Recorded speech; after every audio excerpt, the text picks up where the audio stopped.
I have here my sales worksheet for quarter 3 and want to be able to add up all the totals for the month of July, August, and September for each employee for March. So when I come back to my totals for quarter 3, I get it right here for March, Mr. Humphreys, and so on. This is going to be called 3D cell referencing because I don't have all my numbers here located on the same worksheet but on other worksheets down below. So to get started, to get the totals, I'm going to go ahead and click in the cell here for Marge, the total for her, which is B6, and then hit the equals key on the keyboard, and then watch up here in the formula bar as I start typing to see if this makes sense. I want to go ahead and use my sum formula, so I'm going to type in the word sum, open parentheses. Now I need to tell it what worksheet is going to have one of the totals. It's going to be the July worksheet, so I'm going to go ahead and type in July. Next, I want to be able to hold down the Shift key and add my exclamation point. That's the operator that tells me that now that I'm on the worksheet, what cell do I want to reference? Well, it's going to be the same cell that I'm adding up for my total that's going to be on the July worksheet, and it's going to be B6.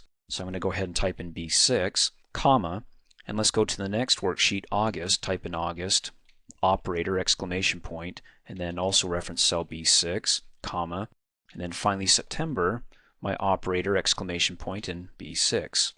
And then I can go ahead and close my parentheses and hit enter, and it'll go ahead and give me the total, 59, that's in thousands there, $59,000.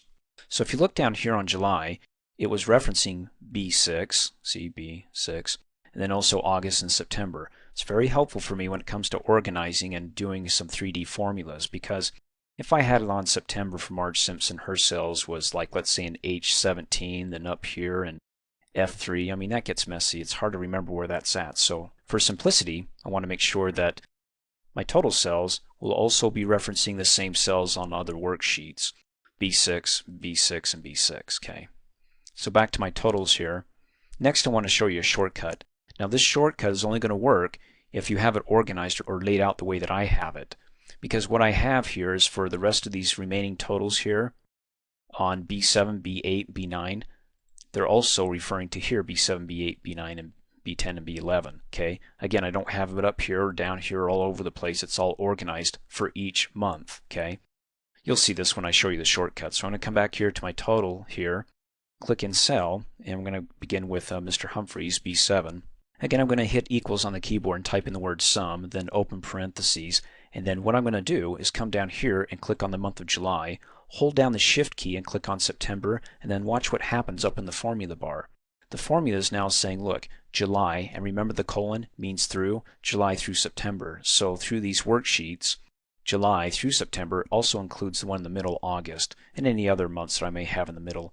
And not necessarily months. If I had additional worksheets in here named November or December, doesn't matter as far as the organization that we know of, January, February, March, but just that it's between this worksheet and that worksheet, okay? All right, now once I have them in between those worksheets, I need to define what cell I want to be able to reference between all these worksheets here, and it's going to be for Mr. Humphreys, it's going to be B7. So for all these worksheets, it's going to be looking in each cell B7 and giving me the total.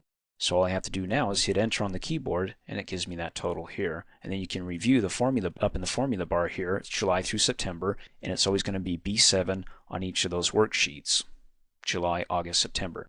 Now you want to be careful. If I go ahead and here are the numbers here, 43, and I click and drag and I move this worksheet outside of that range here, so it's no longer, well, it's July through September, but it's no longer including August. When I come back to my totals here, it's no longer 43, okay? So you're a little bit limited with going nuts, moving your worksheets around, or having on these worksheets your cells all over the place, because it's referencing the same cell on each worksheet, okay, in order for this shortcut to work. So I want to click and drag August back in between the two, go back to my totals, and there's 43.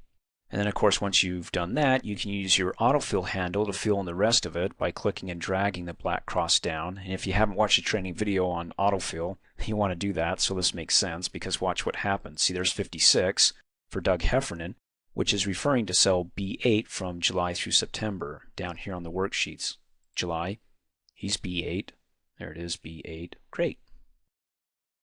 Hey, thanks for watching. If you like my video, please give it a thumbs up. And if you subscribe to my YouTube channel, as soon as I upload a new video, you'll be notified instantly, and you can do that by coming over here and clicking on my face. You can also click here to support me, so for $2 a month, you can have access to over 2,700 training videos, all ad-free, and for a few bucks more, you can have access to my exercises, instructor notes, quizzes, certificate of completion, and a whole lot more.